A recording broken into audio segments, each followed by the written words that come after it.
Oke, kita mulai lagi ya. Selamat pagi, Assalamualaikum warahmatullahi wabarakatuh. Kita lanjutkan lagi untuk pertemuan kali ini. Kita akan membahas terkait dengan proses modeling menggunakan BPMN notation, BPM notation 2.0, ya kan? Ini merupakan lanjutan dari yang basic kemarin. Basic kemarin kan kita sudah bahas apa itu ada start, ada task atau activities, ada gateway ya, ada XOR, OR, dan lain sebagainya. Ini nanti kita level advance-nya atau next step-nya, ya ini kita akan juga belajar bagaimana terkait dengan guideline modelingnya sama quality dari proses model, seperti itu. Kemarin kita sudah bahas ini terkait dengan identifikasi, jadi kalian dalam mengidentifikasi ini agar lebih mudah gitu kan, untuk tahu dulu apa aja kira-kira core prosesnya. Nah, dalam mengetahui core prosesnya nanti apa aja, nanti kalian bisa detailkan lagi. Salah satu core prosesnya itu nanti bisa didetailkan dalam bentuk BPMN, seperti itu ya. Jadi ini kalau sudah kalian kerjakan nanti bisa dikumpulkan, setelah itu nanti kita akan bahas di proses model ini. Ini kemarin juga sudah. Nah, ini teman-teman, ini saya akan jelaskan terkait dengan manajemen kualitas pada proses model itu ya. Sebelum kita nanti lanjut ke modeling yang selanjutnya, yang advance, yang nanti akan ada ketambahan, ada pool, ada artefak, dan lain sebagainya. Pertama, ada 3 kualitas proses model. Kalau kita menganggap suatu proses model itu sudah memenuhi kualitas, itu ya. Yakni pertama ada dari sisi semantik atau validation, lalu ada pragmatik dari sisi certification, lalu terakhir ada sintaktik untuk verification, yaitu. Apa itu? Nanti kita akan bahas di beberapa slide selanjutnya. Tapi key point atau keywordnya adalah untuk semantik atau validation itu kita fokus pada validitas dan completeness.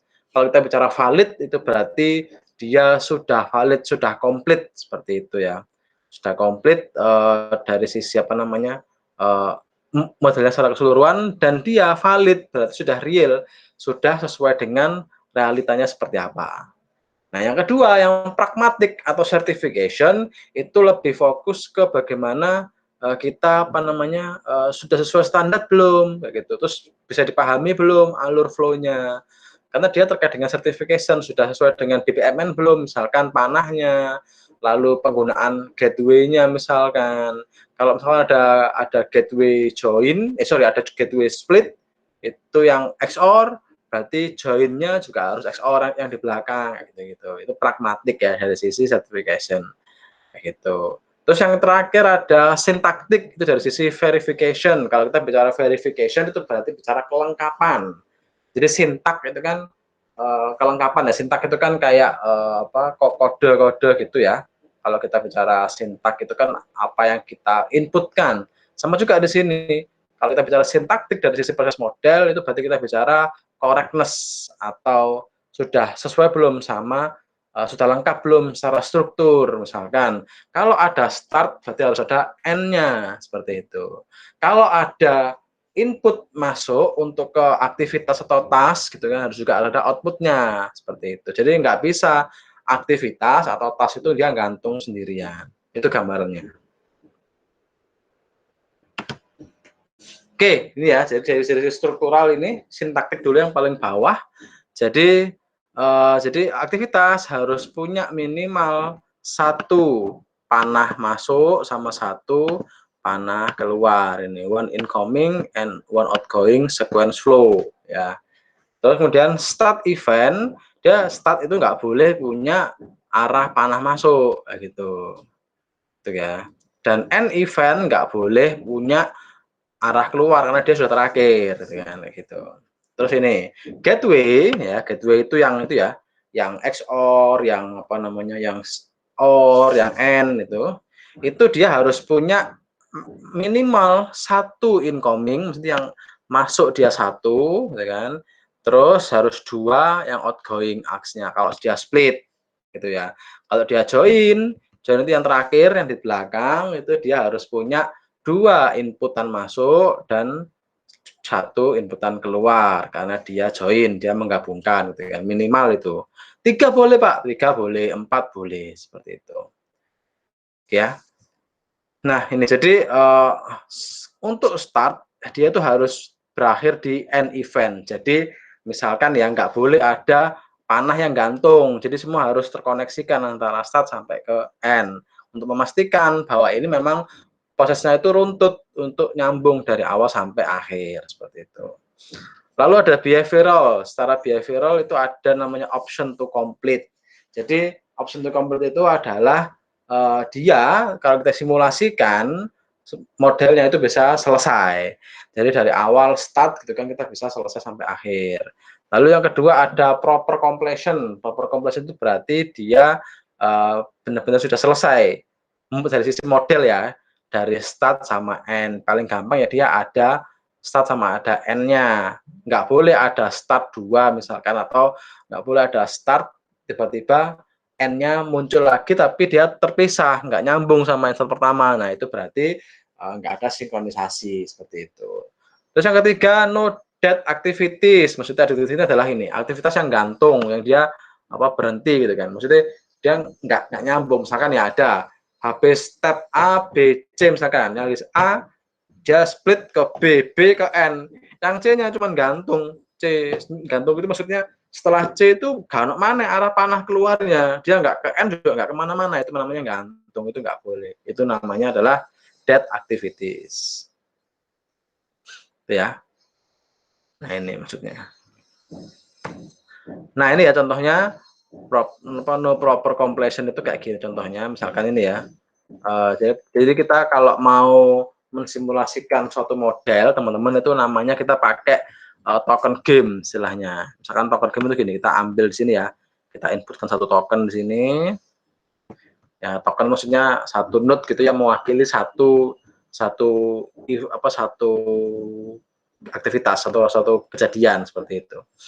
Nah, kalau dia ketika ketemu dengan N, berarti kan dia akan, jadi dua-duanya akan dilaksanakan kan, berarti dia akan jadi 2 nanti di sini node-nya, 1, 2.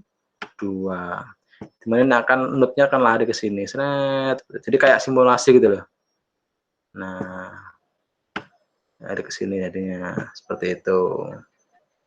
Oke ya, jadi ada 2 nih token di sini. Setelah itu tokennya ke sini kan, lari ke sini nanti tokennya. Ini terus ke sini. Nah, setelah di sini ini kan XOR. XOR itu kan dia berarti milih salah satu, ya kan. Kalau nggak ke C ya ke sini. Misalkan ya, let's say dia ke sini, lari ke sini, set, dia ke sini misalkan. Terus ini juga sama. B, let's say ini kemana? Ini ke sini misalkan, ke sini. Oke. Oke ya. Kemudian dia lari ke sini lagi. Nah, ini karena dia itu X join ya terakhir, ini dia ke sini, ya kan? Terus dia ke sini. Loh, ada 2 gitu kan. Nah, ini nanti yang D ini, D tidak bisa terjamah sama sekali ya gitu. Jadinya ini nantinya ada yang tidak, tereksekusi ya aktivitasnya. Jadinya gantung nantinya, gitu ya.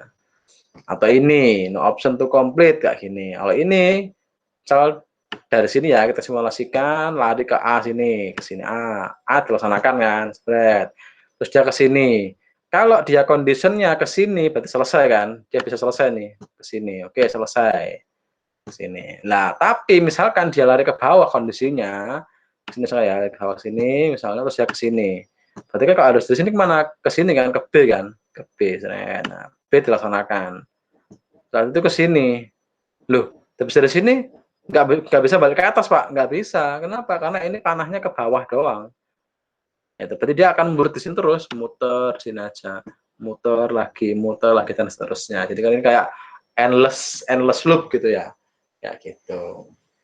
Ini kayak kayak kalian ngoding gitu, kalian kasih while tapi nggak kasih exit misalkan. Jadi dia mau looping terus gitu kan. Kayak gitu teman-teman.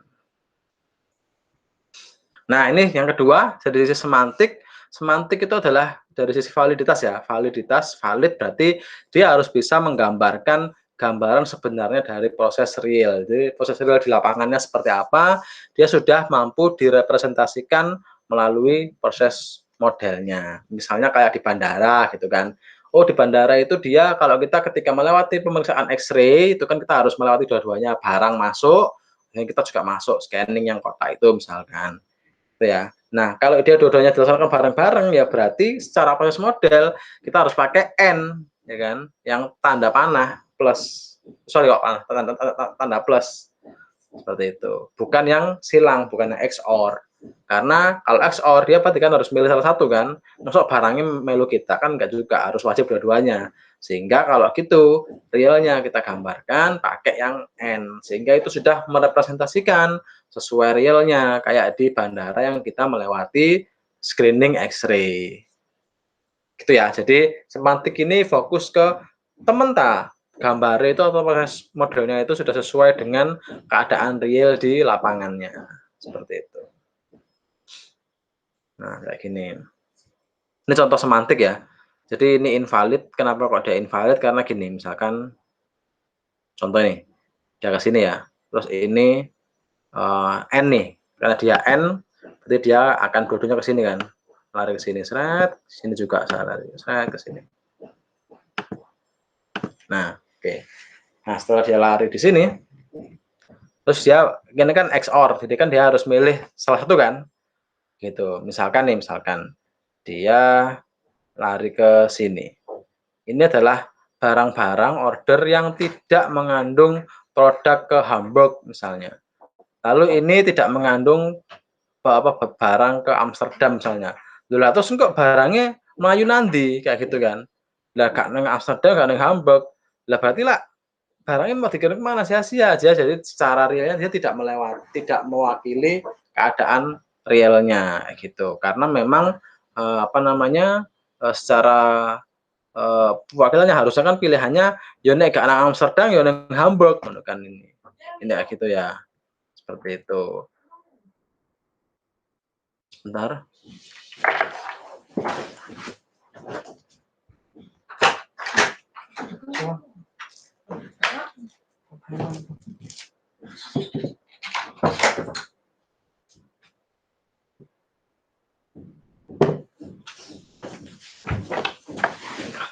Oke, sorry saya lanjutkan ya.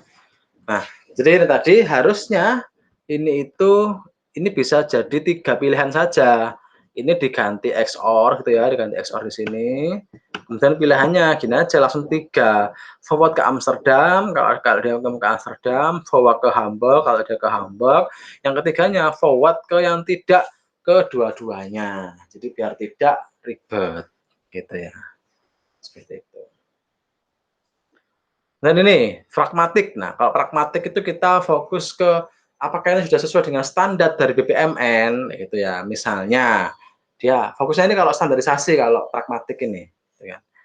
Misalnya dia dari sisi kosakata gitu kan. Kita tidak boleh kosakata yang ambigu misalkan. Lalu dari sisi sintaktisnya kita harus batasi ukurannya. Ojo misalnya aktivitasnya gede, zoom gede gitu kan. Kemudian sing liyane cilik ya harus sama semua gitu kan. Jadi biar rapi gitu aja. Terus semantiknya itu kita tidak boleh ambigu. Nah, itu. Terus terakhir juga ada notasinya ini biar rapi ya biar enggak ating pelencong gitu istilahnya. Itu aja sebenarnya kalau di sini pragmatik. Sama ini labelingnya. Nah, labelingnya itu kalau aktivitas nih ya, ini aktivitas itu dia harus kata kerja. Nah, itu. Kalau dia event itu ya yang start, kemudian itu ya yang start, lalu dia itu misalkan ada apa namanya, ada pilihan dan sebagainya itu dia harus noun atau kata benda. Oke. Lalu terus ini juga condition pada outgoing arcs gitu kan.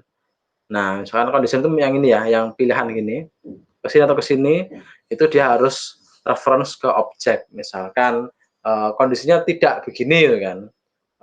Kondisinya tidak memiliki A, tidak memiliki B seperti itu. Itu ya. Nah, dari sisi layout untuk penggambaran standarnya BPMN itu dia dari pojok atas kiri ke pojok kanan bawah. Ya maksud seperti itu standarnya. Jadi alurnya flow-nya ke sini gitu ya. Gini. Nah, seperti itu. Kemudian dia kalau bisa use direct arcs where possible. Contoh nih kayak gini. Nah, ini kan kurang rapi gitu ya, pating, pelencong, miring, dan sebagainya. Ini kalau bisa dirapikan saja sekalian urutannya. Jadi biar biar rapi dibuat kayak gini. Ini dari sisi pragmatik sehingga dia memenuhi standarnya. Dan kita cek lagi sebenarnya di sini. Ini kata-katanya yang misalkan aktivitas ini sudah kata kerja belum? Oh ini cek availability dia sudah kata kerja. Ini cek now, cek bagaimana kata kerja. Ini request kata kerja dan seterusnya. Asalkan kata kerja dia sudah benar untuk aktivitasnya. Itu ya. Nah, lalu ini contoh kesalahan pragmatis ini ya. Ini dia nggak standar pelabelan untuk aktivitasnya. Jadi aktivitasnya itu harusnya dilabelkan kata kerja kan. Tapi ini make decision ini benar kata kerja. Tapi ini alternative one execution. Ini kan dia berarti bukan kata kerja kan. Harusnya execute alternative one gitu. Ini juga sama. Executing, execution, executing kan nggak standar. Harusnya sama-sama aja. Ini execute alternative one, ini execute alternative two seperti itu. Ini juga sama, synchronization. Synchronization itu bukan kata kerja, dia kata benda ya. Sinkronisasi. Harusnya synchronize gitu aja. Synchronize both completed branches gitu misalnya. Atau ya menyinkronkan kalau pakai bahasa Indonesia gitu ya. Karena dia harus pakai kata kerja. Seperti itu. Oke, nah ini ada 7 standar atau 7 modeling guideline. Itu jadi ada 7 ini. Yang pertama adalah guideline pertama itu gunakan sesedikit mungkin elemen. Jadi semakin sedikit semakin bagus dan nggak terlalu ribet, nggak terlalu kompleks gitu gambarnya. Lalu harus punya jalur routingnya per elemen. Maksudnya jangan terlalu mencar-mencar kayak tadi ya. Kayak ini misalkan. Ini kan terlalu akeh iki jalure mencar-mencar, iki nggawe N, iki nggawe XOR, langsung aja XOR aja bagi 3, ini forward ke Amsterdam, yang tengah forward ke Hamburg, yang ketiga forward yang tidak contain Hamburg maupun Amsterdam, selesai misalnya. Ini kan terlalu ribet kalau gini. Ya contohnya seperti itu. Yang guideline ketiga itu gunakan satu awal, satu akhir, berarti satu start dan satu end. Ya gitu. Ini kalau bisa. Tapi apakah boleh Pak N lebih dari satu? Boleh kalau N lebih dari satu. Tapi kalau bisa idealnya satu start satu N. Yang nggak boleh adalah 2 start. Gitu ya. Kecuali dia 2 pool yang berbeda. Nanti kita bahas di pool yang selanjutnya. Yang keempat, buat model terstruktur mungkin, yang tadi serapi mungkin gitu ya. Kayak gitu. Nah, ini kalau bisa hindari yang OR. OR itu yang bundar ini ya. Yang bundar ini. Yang dia itu ini kan XOR silang. Ini kan N. Nah, XOR itu yang sorry, ini salah gambarnya tadi. Yang gini loh. Ya yang OR gini yang bundar. Kenapa kok kita harus menghindari OR? Karena OR itu kan dia bisa ambigu. Kenapa? Dia kan kadang-kadang ke atas bisa, ke bawah bisa gitu kan. Kalau XOR kan dia harus milih salah satu, tapi kalau N kan dua-duanya. Nah, tapi kalau XOR ini dia nanti akan ambigu, jadi nggak standar nanti prosesnya kadang hari ini, sehingga itu bisa menimbulkan namanya varian kalau di dalam proses. Varian itu adalah hal yang nggak standar. Kalau dalam proses bisnis, kalau nggak standar itu nggak bagus. Ada kayak penyelewengan nanti kan kayak gitu. Terus ini untuk aktivitas gunakan verb. Terakhir ini dalam satu model ya, dalam satu model gini. Nah, dalam satu model seperti ini, itu kalau bisa tidak lebih dari 30 elemen. 30 elemen itu apa aja ya nih, nggak boleh ini dihitung 1, 2, 3, 4, 5, 6, 7, 8, seterusnya. Kalau bisa ya, nggak boleh lebih dari 30 elemen. Kalau dia misalkan kompleks banget, panjang banget, itu bisa kita pakai sub proses. Jadi kita kecilkan lagi. Kayak gitu. Oke. Nah, ini bisa kalian coba ya. Ini silakan dicoba. Ini slide nomor berapa ini? Slide. Woi, sebentar. Slide nomor 16 ya. Kalian coba cek ini kalian benahin saja, kalian ini harusnya tidak seribet ini gitu ya. Kalian coba sarankan apa perbaikannya. Oke. Iki wis tak kei jawaban.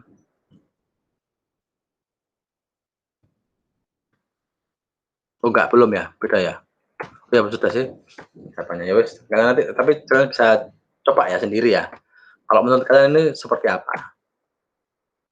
Nah, kita lanjut ke artefak pada model. Jadi kalau kita sudah belajar ya, yang kemarin ini contoh yang purchase order seperti ini, tapi ini kan belum belum lengkap, belum komplit, belum ada aktor dan sebagainya, ini kita bahas di sini. Nah, artefak ini adalah data-data yang mungkin muncul dalam suatu proses model ya. Ini kalian sudah saya share ya di Classroom. Ini bisa kalian print. Ini standarnya dari BPMN 2.0 seperti itu. Ini kalian hafal, ini kalian bisa pahami saja, nggak harus dihafalkan, tapi kalian pahami. Ini kalian sering-sering menggambar atau sering memodelkan di Sigma View akan bisa. Oke, nah ini teman-teman ya. Jadi ini contohnya. Jadi dari proses yang sederhana seperti ini, yang untuk purchase order contohnya, gitu kan, setiap aktivitas yang dia memang itu mengenerate suatu dokumen, dia memberikan output satu dokumen, kita bisa gambarkan bahwa aktivitas tersebut itu dia menghasilkan suatu artefak. Apa artefaknya? Ya dokumen contohnya. Nah, contoh ini misalkan. Nah, dari proses ini ya, yang simpel ini, kita buat seperti ini jadinya. Jadi nanti misalkan, oh ketika ada PO receive itu ada dokumen PO masuk di sini, seperti itu. Ketika sudah dicek kan, PO-nya ada label dicek seperti itu. Nanti ketika PO-nya itu di order, di confirm, dia masuk ke sini. Kayak gitu ya. Contoh lagi misalkan, ketika approve dia akan jadi approve statusnya, kalau reject ya jadi reject. Tapi kalau dia di-approve masuk ke sini, nanti kita akan mengirimkan invoice. Invoice berarti kita memberikan output ke invoice, kita mencetak invoice kan, berarti dia ada outputnya invoice. Sedangkan PO tadi yang sudah di-on-form itu dia masuk lagi ke sini untuk dibuatkan invoice-nya. Seperti itu teman-teman. Sama juga ini untuk shipping goods gitu kan, kita bikin namanya shipping notice atau lembar surat jalan istilahnya. Nah, surat jalannya dicetak keluar, setelah itu baru diarsipkan. Nah, kalau diarsipkan ini dia disimpan di database. Nah, database-nya bisa diwakilkan dalam bentuk seperti ini. Nah, Pak, apakah tiap aktivitas itu dia apa namanya harus punya satu input satu output dokumennya? Nggak harus. Ya, jadi kalau dia cuma punya satu output saja boleh, kan nggak selalu setiap aktivitas kan ada inputnya kan. Tapi kalau memang dokumen itu dia ada aktivitas input atau menerima dokumen, ya kita bisa gambarkan seperti ini. Ada dokumen yang masuk di sini. Oke, ya jadi data itu ada data objek ini sama ada data store. Minimal dua ini yang bisa kita gambarkan dalam BPMN gitu ya. Jadi data objek itu adalah yang berupa apa jenis cetak itu hard copy, nggak harus sebenarnya nggak harus dokumen ya, bisa misalkan kartu atau SIM card atau apa yang ya, pokoknya bentuknya apa ada filenya itu ada data objek fisikal. Tapi juga bisa elektronik, maksudnya elektronik itu kalau dia elektronik tapi dia ada wujudnya misalkan. Nah, tapi kalau data store itu dia biasanya data yang disimpan dalam bentuk database, dalam bentuk logical. Jadi database atau dalam bentuk sistem seperti itu. Pak, apakah kalau sistem gimana? Sistem bisa dua cara. Bisa di dalam gini juga bisa, nanti juga ada bentuk sistem yang gambarnya komputer, kotak gitu komputernya. Nah, pilihannya adalah kalau memang dia itu disimpan dalam database, berarti dia harus bentuknya data store seperti ini. Maksudnya kesimpan di database ya. Tapi kalau dia itu cuma diproses by sistem, lalu sistemnya menghasilkan output saja, nggak real disimpan dalam database, berarti kita bisa gambarkan dalam bentuk komputer yang bentuk sistem tadi. Seperti itu. Ada lagi namanya text notation. Text notation ini adalah untuk penjelasan. Jadi kayak kalian itu kalau di coding itu pakai komen. Yang itu ya, coding kalian baris itu slash komen misalkan, oh ini keterangannya apa seperti itu. Jadi komen yang di itu kalau di text notation ini. Tapi kalau ini juga sama. Apa sih maksudnya ships good ini misalkan? Oh, ships good ini adalah maksudnya ini kalau kita ngirim itu termasuk dalam packaging-nya. Nah, jadi kita kasih annotation namanya, text annotation ini untuk sebagai penjelas seperti itu. Atau misalkan ada lagi kalian aktivitas gitu ya, aktivitas kirim ke customer, kalian kasih penjelasan, ini pengiriman bisa melalui apa namanya, apa namanya jenenge, ekspedisi atau dikirim manual misalnya, seperti itu. Jadi dia penjelas saja, dia tidak berpengaruh kepada flow ataupun token, kalau kita tadi simulasikan dia nggak pengaruh. Oke ya, lalu resource. Nah ini, resource itu adalah orang atau bagian atau unit gitu ya, yang melakukan atau yang mengerjakan aktivitas tersebut, itu namanya resource. Ya, jadi dia bisa berupa partisipan ya, orang yang melakukan, dia juga bisa software system, dia juga bisa equipment. Gitu ya. Equipment itu maksudnya dia bisa juga barang, benda, ruangan dan seterusnya. Nah, ini ya, ini contoh seperti ini. Ini ada order to cash, berarti ada penjualan, ya. Penjualan yang dilakukan oleh seller organisasi. Nah, seller ini dia dibagi dari dua departemen. Ada sales department sama ada warehouse and distribution department. Berarti kita sudah bisa mengidentifikasikan bahwa ada dua resources ini. Ada dua aktor istilahnya, kalau gampangnya aktor ya, atau tadi namanya proses partisipan di sini, atau aktor, gampangnya aktor. Orang yang melakukan aktivitasnya.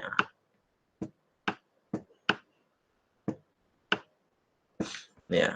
Nah, kemudian purchase order diterima oleh sales department gitu kan, yang dicek lewat stok. Kemudian cekan stok ini dia dilakukan lewat ERP modul di dalam warehouse seperti itu. Setelah dikonfirm, warehouse departemen dia mengirimkan barangnya. Sementara itu sales dia juga mengirimkan invoice-nya. Kayak gitu. Jadi kita sudah bisa nih mendeteksi ada berapa ini resource yang terlibat. Ada sales, ada warehouse, ya kan? Ada ERP, sudah. Jadi 3 ini ya. Kemudian kalau ini kita coba modelkan, ya kita coba modelkan, kita kasih pool nantinya seperti ini jadinya. Nah, jadi pool atau lane, setiap pool atau lane itu dia mewakili aktornya atau mewakili unitnya, mewakili partisipannya. Pool itu dia mewakili satu organisasi. Nah, di dalam pool itu bisa terdiri dari beberapa lane. Makanya kan istilahnya ini namanya swim lane diagram istilahnya. Nah, itu karena ya memang dia kayak kolam renang gitu kan, yang dia ada kolamnya di mana ada lane-lane untuk balapannya masing-masing, ada jalurnya seperti itu. Ya, nah, lane itu dia adalah resource subclass atau dia bagian dari pool yang di dalam suatu organisasi. Misalkan ada organisasi UISI misalkan, dalam UISI ada apa aja? Ada akademik, ada kemahasiswaan, ada departemen, ada apa lagi? Ada PM dan seterusnya. Gitu ya contohnya. Itu berarti dia lane di dalamnya sebuah pool seperti ini. Nah, yang tadi, ini tadi berarti ketika kita digambarkan dalam bentuk termasuk pool sama lane-nya tadi seperti ini jadinya. Ya, jadi PO-nya diterima, kemudian dicek stoknya langsung, ceknya otomatis via ERP system, berarti dia ERP sistemnya itu langsung cek seperti sini ya, seperti ini misalkan, cek availability stoknya. Kalau ada, langsung dia lari ke sales, dia kalau ada stoknya dia dikonfirm. Kalau nggak ada, dia di reject seperti ini. Gitu ya, atau rejected. Nah, setelah dikonfirm terus ya langsung ini dia dua hal dilakukan bersama-sama. Nah, dikonfirm warehouse staff-nya, orang gudang tadi kan, orang gudang dia langsung mengirim barangnya, sementara orang sales-nya dia mengeluarkan invoice. Seperti itu. Setelah mengeluarkan invoice, langsung diarsipkan, selesai. Jadi satu ini tadi dia ada 3 aktor ya yang diwakili dalam 3 lane. Apa saja? Ada ini warehouse, ERP, sama sales seperti itu. Oke, ini ya gambar. Jadi nanti ini sudah satu bentuk utuh karena ada pool sama ada lane-nya. Kalau yang tadi ini kan belum ada. Ini belum ada nih ya, ini simpel. Kalau ini berarti dianggapnya nih dia hanya satu aktor nih, satu aktor yang melaksanakan satu proses. Di mana satu proses ini dia punya beberapa aktivitas. Ini 1, 2, 3, 4, 5, 6. Seperti itu teman-teman. Oke, ini itu nanti setelah ini tugasnya adalah kalian coba gambarkan salah satu proses di dalam arsitektur atau landscape kalian itu bentuknya dalam detail seperti ini. Kayak gitu ya. Ini contohnya misalkan, ini juga bisa. Terus next nih, ini kan masih dalam satu pool, masih dalam satu organisasi. Bagaimana kalau misalnya dia berkomunikasi atau prosesnya ini berinteraksi dengan organisasi lain atau organisasi luar atau kayak sama customer misalnya. Kalau sama customer berarti dia kita tambahkan lagi pool yang berbeda di luar ini namanya pool customer atau pool ini ya. Jadi kalau antar pool dia berkomunikasinya itu lewat ini message flow namanya. Message flow ini adalah bentuk komunikasi antar pool yang berbeda. Jadi dia anggapannya komunikasi antar dua organisasi yang berbeda. Karena dia dua organisasi yang berbeda, maka dia harusnya hanya boleh pakai message flow ini yang bentuknya adalah putus-putus. Enggak langsung garis lurus seperti ini. Kayak gitu. Itu ya. Dia bisa connect antar proses, antar aktivitas seperti ini, tapi dia harus melalui aktivitas yang putus-putus, tidak boleh yang langsung garis lurus. Nanti kalau kalian gambar garis lurus langsung ke sini, dan nanti pasti akan ada warningnya merah kalau di Signavio. Gitu ya. Nah ini contoh ya, ini contoh misalkan ini dari atas ya, customer dia mengirimkan message, ya message-nya ini dia diterima seperti ini. Kalau diterima seperti ini, berarti dia start-nya itu namanya adalah start intermediate event. Jadi dia start-nya ada keterangannya. Di sini kan start kan cuma polos putih, ini ada keterangannya. Kenapa kok ada keterangannya? Karena dia menerima message dari pool atau dari organisasi lain.